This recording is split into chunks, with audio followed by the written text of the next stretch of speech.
Hello बच्चों, कैसे हो आप लोग। आई होप आप लोग बहुत अच्छे होंगे और मन लगा के पढ़ेंगे। बच्चों, रिसेंटली हमने क्लास 9 चालू किया, उसमें 1.1, 1.2, 1.3 अपनी रनिंग में चल रही है। उसके अलावा हमने उसकी कंसेप्चुअल वीडियो भी बनाई थी, आपको नंबर सिस्टम के बारे में पूरा एक्सप्लेन किया है, रेशनल नंबर के बारे में एक्सप्लेन किया है। हमने हर कंसेप्ट को एक एक करके लेके हम चल रहे हैं। इसके अलावा हम बात करें, हमने इस पर क्लास 10th 11th वो भी चालू किया और हमने हमारे यूट्यूब चैनल पर सभी क्लासों को धीरे धीरे चालू कर रहे हैं। तो स्टूडेंट्स, आप ज़्यादा से ज़्यादा वीडियो को शेयर करें। जो भी क्लास 10th 11th में पढ़ने वाले या 12th में पढ़ने वाले स्टूडेंट्स हैं, उनको भी इससे जोड़ने की कोशिश करें, ताकि हम लोग अप्रिशिएट हो सके कि हम लोग आप लोगों के लिए और मेहनत कर सकें। ठीक है स्टूडेंट्स, तो हम लोग को सपोर्ट जरूर करें। तो स्टूडेंट्स, मैं आपका टीचर प्रवीण कुमार झा, आपके प्यारे से यूट्यूब चैनल कुमार प्रवीण जहाँ पे आप लोगों का वेलकम। आज स्टूडेंट्स हम exercise number 1.3 class 9th mathematics NCERT में हम चालू करेंगे और उसका क्वेश्चन नंबर 5 आज हम चालू करेंगे। 5 है क्या क्वेश्चन समझिए, हालांकि आप लोग भी इसको कर सकते हो, मैं इसको एक्सप्लेन कर देता हूँ। What can the maximum number of digits, what can the digit का और नंबर का मैंने पहली कंसेप्चुअल वीडियो में आपको मतलब समझा दिया है। Maximum number of digit be in the repeating block of digits in the decimal expansion of 1/17। सुनिएगा क्या कह रहा है। Perform the division to check your answer, यानी 1/17। समझिएगा मैं क्या कह रहा हूँ। इसको हम डिवाइड दीजिए, आप 1 में 17 का डिवाइड दीजिए और डिवाइड दीजिए। ये देखिए कि कितने डिजिट डेसिमल के बाद रिपीट होंगे, इसका जो सेट बनेगा कितने डिजिट का सेट बनेगा, समझे। कितने डिजिट का सेट बनेगा वो आपका देखना है। 100 बात की एक बात, 1 में 17 का डिवाइड देना है। ठीक है, आइए 1 में स्टूडेंट्स हम 17 का डिवाइड देते हैं। थोड़ा सा लेंथी डिवाइड होगा तो सबसे पहले आपको 17 की टेबल आनी चाहिए। ठीक है, कई बच्चों को तो 17 की टेबल में हमें प्रॉब्लम हो जाती है, तो सबसे पहले जब तक 17 की टेबल हमें कंटस्ट नहीं रहेगी तो हमें डाउट्स वगैरह आ सकते हैं। आइए अब हम 17 में 1 का डिवाइड देंगे। ओके, ध्यान समझिएगा। नहीं जा रहा, एक जीरो लेंगे। जीरो जैसे ही एक जीरो लेते हैं तो यहाँ पर हमारा डेसिमल आ जाता है। ठीक है, फिर भी नहीं जा रहा है, एक जीरो और लेंगे। अब चला जाएगा 17 5 जा 85, सही है ना। 17 5 जा 85, रिमाइंडर क्या आया बच्चों हमारा 1 5। ठीक है, फिर एक जीरो लेते हैं। अब 17 150, तो अप्रोक्सीमेट देखते हैं 17 की टेबल में कितनी बार आता है। 17 8 जा 136। ठीक है स्टूडेंट्स, 17 8 जा 136, क्या आएगा 14। ओके, फिर एक जीरो लेते हैं, 17 8 जा 136, क्या आया बच्चों हमारा 4 0 0। ठीक है, यहाँ जीरो। अब हम 17 2 जा 34। ठीक है 6, ओके 0। अब 17 ये आपका 60 आ गया स्टूडेंट्स। 17 1 72, 72 34, 17 3 जा 51। ठीक है, 17 3 जा 51 स्टूडेंट्स, हमारा 9 आया 0। ठीक है, फिर क्या आएगा 17 5 जा 85। स्टूडेंट्स आपको यहाँ तक दिख रहा है नहीं दिख रहा है, तो देखिएगा 17 5 जा 85। ठीक है, 85 आ गया हमारा। 85 आएगा तो रिमाइंडर हमारा क्या आया 5। हमारा रिमाइंडर क्या आ चुका है 5। अब हम थोड़ा सा इसको साइड में करते हैं क्योंकि बोर्ड पे इतनी स्पेस नया नहीं है। यहाँ तक आप समझ गए, 85 आया। अब इस सवाल को हम कंटिन्यू करते हैं। 5 आ चुका है, 80 देखिएगा 90 में से 85 माइनस किया तो हमारा 5 आया। समझिएगा, मैं उसी लाइन को मैं यहाँ पर लिख देता हूँ। ठीक है, आगे हमने स्टूडेंट्स यहाँ पर जीरो लिया, समझ रहे हो ना। 17 2 जा 34। ठीक है, 17 थोड़ा सा और ले लेते हैं, प्रॉब्लम आएगी क्योंकि डिवाइड काफ़ी लंबा है हमारा। एक मिनट स्टूडेंट्स, मैं यहाँ पर ले लेता हूँ।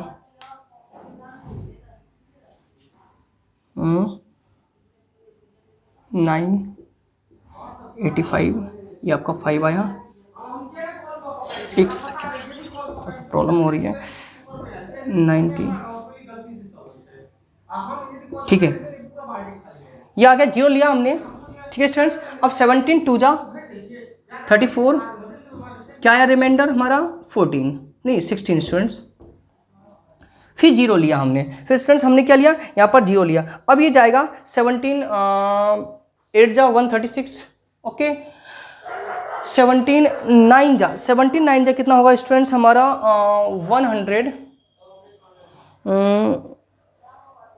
153।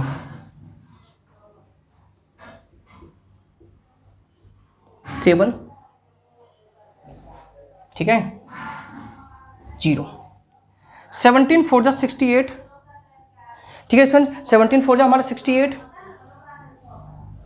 2 0, 17 1 जा 17, क्या है रिमाइंडर 3 0, ठीक है, स्पेस फिर से कम पड़ रहा है, आगे हम इधर लेके चलते हैं 3 0, ठीक है। अब इसमें 17 1 जा 17, ठीक है, फिर दोबारा आएगा 13 13 0, ठीक है स्टूडेंट, ये आपका 130 आ गया। अब हम चलेंगे 17 5 जा 85, 17 6 जा 102, 77 जा 119, ठीक है 119, ये आपका आ गया 11, ठीक है, 0 लेंगे हम दोबारा से। अब आपका आ जाएगा 17 6 जा 102, 8 0, 17 4 जा 68, फिर दोबारा क्या आया 1 2 120, ठीक है स्टूडेंट्स, 120 आ गया हमारा।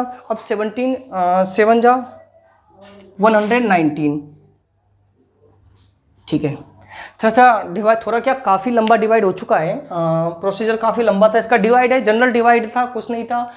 अब क्या होगा, 1 आ चुका है, अब देखिए 1 आ चुका है और सवाल में स्टार्टिंग में भी हमारा 1 था ना हमारा स्टार्टिंग में, तो यानी प्रोसीजर दोबारा रिपीट होगा। इसका मतलब ये जो आपका सेट बना है, मैं इसको बार लगा देता हूँ स्टूडेंट्स, ग्रीन पेन से आपको दिख रहा होगा, ग्रीन मार्कर से हमने बार लगा दिया है। ये बार, मेरी बात समझिएगा, ये जो आंसर आया है ये हमारा पॉइंट के बाद 1 2 3 4 5 6 7 8 9 10 11 12 13 14 15 डिजिट का एक सेट बना है, एक ब्लॉक बना है जो बार बार रिपीट होगा हमारा। इस तरीके से इस क्वेश्चन का आंसर हुआ। तो आप लोग पेशेंस से करिए, डिवाइड आपको खुद ही देना है, आप लोग वीडियो में बाद में देखिएगा, पहले आप डिवाइड देने की खुद ही कोशिश करिएगा स्टूडेंट्स, वीडियो को पॉज करके और आंसर को राइट करिए। तो बच्चों देखिए क्वेश्चन नंबर 6, काफ़ी लेंदी क्वेश्चन है, लेंदी मतलब इसकी लैंग्वेज लेंदी है कुछ नहीं। Look at several examples of rational numbers in the form p upon q, q is not equal 0, where p and q are integers with no common factor other than 1 and having terminating. सुनिए, यहाँ तक line का मतलब ये कह रहा है, आपने कई सारे एग्जाम्पल्स देखे होंगे रेशनल नंबर के जो p अपॉन q में थे, ठीक है, जिसमें q की वैल्यू 0 नहीं थी। और एक बात और हमने समझा था, रेशनल नंबर की कंडीशन क्या होती थी कि वेयर p और q are integers with no common factor other than 1, 1 के अलावा कोई भी कॉमन फैक्टर नहीं आना चाहिए था। ये यहाँ तक रेशनल नंबर की आपको कंडीशन बता रहा है। आगे समझिए, and having terminating decimal representation, terminating decimal representations expansion, can you guess what property q must satisfy. मतलब आपको कुछ एग्जांपल्स ऐसे लेने हैं जो रेशनल नंबर की फॉर्म में हो, पी और क्यू इंटीजर हो और उसका कॉमन फैक्टर 1 के अलावा कुछ नहीं आए, ठीक है। और एक बात और, पॉइंट के बाद वो डेसिमल के बाद वो टर्मिनेट हो जाए, क्योंकि हमारे डेसिमल एक्सपेंशन 3 प्रकार के होते हैं, terminating, non terminating, recurring, non terminating but non recurring. हमारा लाना है टर्मिनेटिंग, ठीक है, टर्मिनेट लाना है, यानी पॉइंट के बाद डिवाइड चले जाए। अब ऐसा हमें कैसे पता चलेगा सर, रेशनल नंबर से आपने 7/8 लिखा, 9/4 लिखा, 8/9 लिखा, आपको क्या पता चलेगा बिना डिवाइड दिए हुए कि टर्मिनेट हो रहा है? हमें बार बार डिवाइड दे के चेक करना पड़ेगा, तभी पता चलेगा कि पॉइंट के बाद टर्मिनेट हो रहा है नहीं हो रहा है। बिना डिवाइड दिए हम पता नहीं लगा सकते कि ये टर्मिनेट हो रहा है या नहीं हो रहा है, ठीक है। अब इसका क्या तरीका है, तो इसका भी हम तरीका बताएंगे अभी आपको कि बिना डिवाइड के थ्रू हम पहचान सकते हैं, हम बता सकते हैं कि पॉइंट के बाद ये टर्मिनेट होगा या नहीं होगा।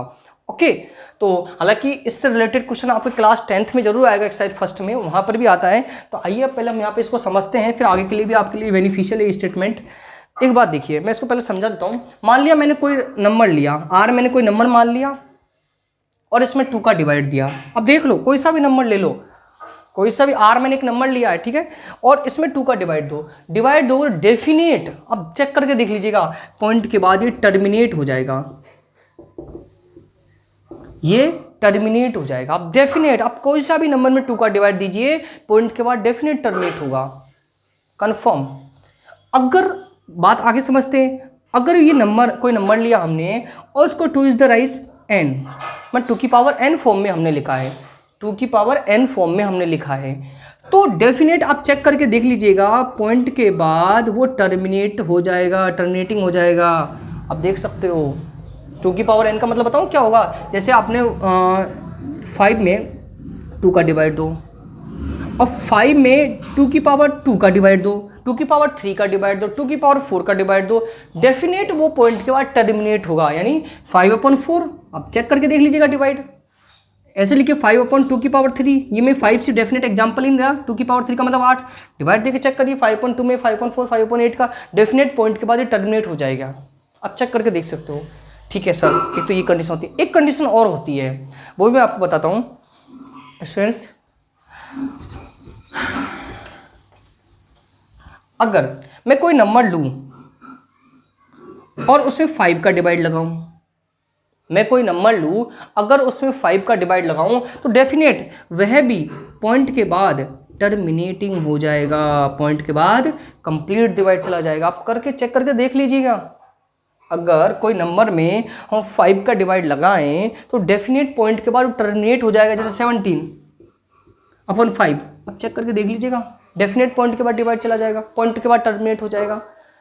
एक चीज़ और, इसमें भी वही कंडीशन है, अगर 5n फॉर्म में हो तो भी, 5n फॉर्म में हो तो भी पॉइंट के बाद ये टर्मिनेट हो जाएगा, यानी जैसे हमने लिखा 17/5⁵ यानी 17/25। अब डिवाइड देके चेक करिए, डेफिनेट ये पॉइंट के बाद हमारा टर्मिनेट हो जाएगा। तो ये दो कंडीशन ऐसी होती है। अब यहाँ पर आप देखिए नीचे वाली जो कंडीशन है, नीचे वाली जो कंडीशन है कि चाहे मैंने यहाँ पर आपको 2 लिखा है, चाहे 2⁻n लिखा है, चाहे 5 लिखा है, चाहे 5⁻n लिखा है, ये क्या है तो रेशनल नंबर की फॉर्म में। और हमारे से पूछी क्या है, can you gas what property Q की प्रॉपर्टी बतानी है, तो क्यू की प्रॉपर्टी यदि इस फॉर्म में हो, समझिएगा, क्यू यदि इस फॉर्म में हो, यदि इस फॉर्म में हो, या इस फॉर्म में हो, या यदि इस फॉर्म में हो, तो डेफिनेट डेसिमल के बाद वो टर्मिनेट हो जाएगा। एक और बात, अगर इन दोनों को हम एक साथ लिखें तो, क्योंकि सर एक साथ लिख दे तो क्या, तो भी हो जाएगा। आप देखिए, यदि ये 10th क्लास में आएगा आपका, जैसे ये लिखा मैंने, कोई नंबर लिया मैंने, अगर मैं एक साथ लिख दूँ 2⁻n और 5⁻n, m ले लो, अलग अलग भी पावर हो तो चलेगा, तो भी ये एक साथ टर्मिनेट हो जाएंगे, तो भी ये क्या हो जाएगा, टर्मिनेट हो जाएगा। ठीक है, अलग अलग हो या सेम पावर हो तो भी ये टर्मिनेट हो जाएगा, समझे। तो इस तरीके से अगर रेशनल नंबर में हो क्वेश्चंस और उसे हमें टर्मिनेटिंग डेसिमल लाना हो तो डेफिनेट उसकी जो पावर होनी चाहिए डिनोमिनेटर में, या क्यू जो होना चाहिए वो 2⁻n या 5⁻n फॉर्म में होना चाहिए। समझे स्टूडेंट्स, बहुत अच्छी तरीके से मैंने एक्सप्लेन किया है, आई होप आप लोगों को समझ में आ गया होगा। तो स्टूडेंट्स इसको मैंने लैंग्वेज में कैसे इसका आंसर लिखेंगे, the prime factorisations of Q has only powers. तो क्यू का जो प्राइम फैक्टराइजेशन होना चाहिए वो 2 और पावर 2 ऑफ एक मिनट स्टूडेंट्स 2 और पावर्स ऑफ 5। ठीक है, 2 या 5 की पावर में होना चाहिए, ध्यान रखें, 2 या तो पावर ऑफ 2 स्टूडेंट्स, या तो पावर ऑफ 2 या पावर ऑफ 5, इस फॉर्म में होना चाहिए, या दोनों की फॉर्म में हो तो चलेगा। ठीक है, तो डेफिनेट वो टर्मिनेटिंग डेसिमल हो जाएगा। तो आप वीडियो को पॉज करके और ये आंसर्स को भी लिख सकते हो। तो स्टूडेंट्स अगला क्वेश्चन आता है क्वेश्चन नंबर 7।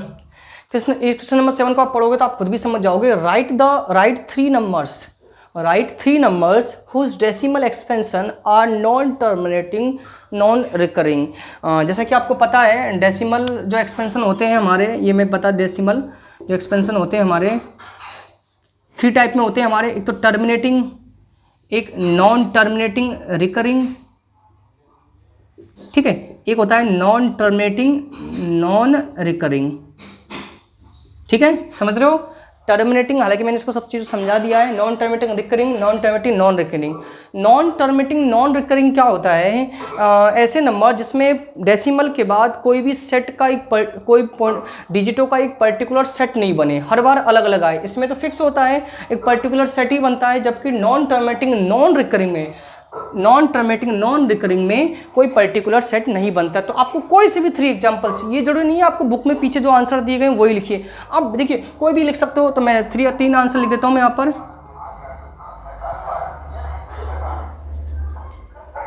तो आइए, तो स्टूडेंट्स इसमें आंसर हम कुछ भी लिख सकते हैं। देखिए जैसे मैं एक आंसर लिख देता हूँ, जरूरी नहीं है बुक का ही आंसर लो, 0.1238575 सोन कोई सेट रिपीट नहीं हो रहा है, तो इसको आप, ठीक है, और हर बार डिवाइड देने अलग अलग आ रहा है। एक और एग्जांपल लिख लेते हैं हम, जैसे 0.01001 0001 00001 सोन, इस तरीके से कोई सेट रिपीट नहीं हो रहा है, ठीक है, कोई पर्टिकुलर। एक और एग्जांपल ले लीजिएगा, जरूरी नहीं है कि हम बुक के अकॉर्डिंग ही चलें, 2 2 3 3 3 उसके बाद 4 4 4 4 4 सोन, इस तरीके से हमारा कोई पर्टिकुलर सेट रिपीट नहीं हो रहा है। तो आंसर भी हमारे इस तरह, मैंने कोई से भी 3 एग्जांपल लिख लिए, बुक में कुछ हो सकता है अलग आंसर दिया हो, तो उससे कोई इशू नहीं है। आप कोई से भी 3 नॉन टर्मेटिंग और नॉन रिकरिंग, ये जो ध्यान रखना, नॉन टर्मेटिंग और नॉन रिकरिंग होना चाहिए। इस तरीके से स्टूडेंट क्वेश्चन नंबर 7 आप लोगों का कंप्लीट हुआ। नेक्स्ट वीडियो लेक्चर में इस एक्सरसाइज को हम कंप्लीट भी करेंगे, क्योंकि वीडियो थोड़ी लंबी बन जाती है, हो सकता है आप लोग देखने में थोड़ी प्रॉब्लम हो, और वीडियो को ज़्यादा हमें देखना है। लास्ट में एक कमेंट बॉक्स में अपना नाम जो लिखें कि जो बच्चे कौन से स्कूल से जुड़े हुए हैं, इन सब चीज़ों का हमें ध्यान रखना है, ठीक है student. So thank you student, thank you for watching this video and attend this session.